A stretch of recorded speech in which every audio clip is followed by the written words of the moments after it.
Typically, SmartThings-enabled Samsung dishwashers perform software updates in the background or overnight without any need for user input.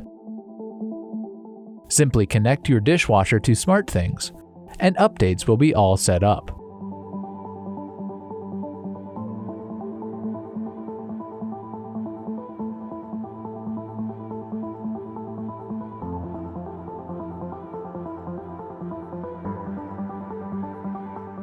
On occasion, SmartThings may prompt a network update as well.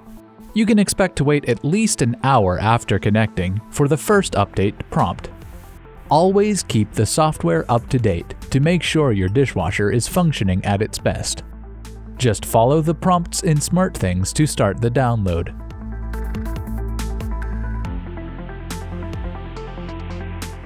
This is also a good first troubleshooting step if you're having trouble with the operation of the dishwasher's control panel, such as buttons not responding.